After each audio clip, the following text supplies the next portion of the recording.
TitleMatchNetwork.com. Why was Nitro expanded to 3 hours? Because it was successful. Okay. Probably the same reason Raw was. Were you for that expansion, or were you against it? Did you think it was going to dilute the product? I wasn't afraid of dilution. I was concerned about our ability to maintain the audience for 3 hours. That's a lot of wrestling for anybody. What changes did you do? Just added talent, you know. Didn't change the format because the format was working, but just needed more talent. At the same time, there was a belief that the undercard performers, such as the luchadors and cruiserweights, were being disrespected by the management, while at the same time being the workhorses of the company. Do you think that's a fair assessment? From their point of view, sure. But I'll go back to the conversation I had with Chris and Dean and Eddie. Their roles and the luchadors and everybody else that came in kind of under that cruiserweight banner, their roles on that show was to be different than the main event and the bigger, typical American style wrestlers at the top of the card. That's why I brought them in.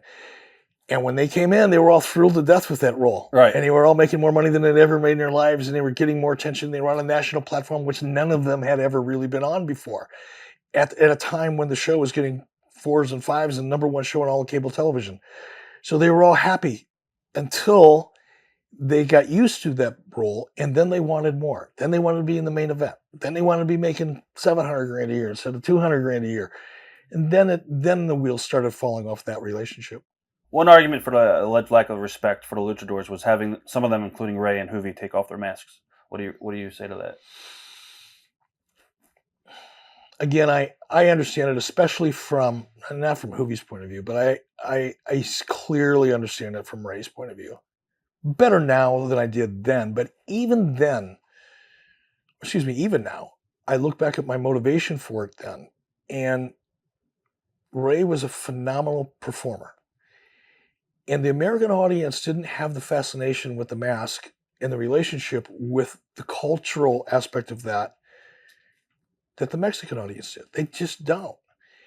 And Rey was such a good-looking guy, and I'm sure he still is, but at that time especially, you know, he was still smaller in his style.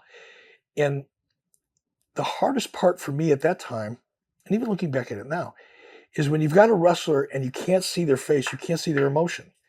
And if you can't see their emotion, you can't get sympathy for them.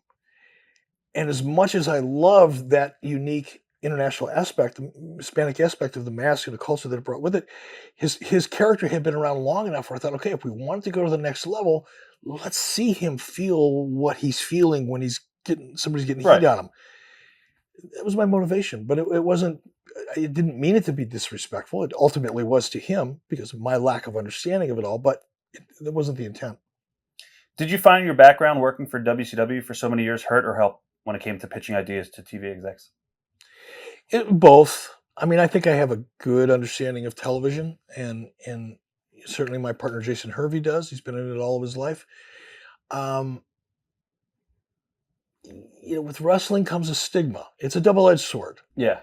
People acknowledge that, wow, you created this brand and you've been able to do this, but it doesn't fit easily into a box that they can really understand. So it doesn't carry the significance as it should sometimes. So it's a double-edged sword. Sometimes people are kind of like, yeah, I really don't like that wrestling. They won't say it to your face, but it's like, oh, it's that wrestling shit. Oh, God. But other times people admire and understand that you're creating characters, you're telling a story, and you're building a brand. TitleMatchNetwork.com.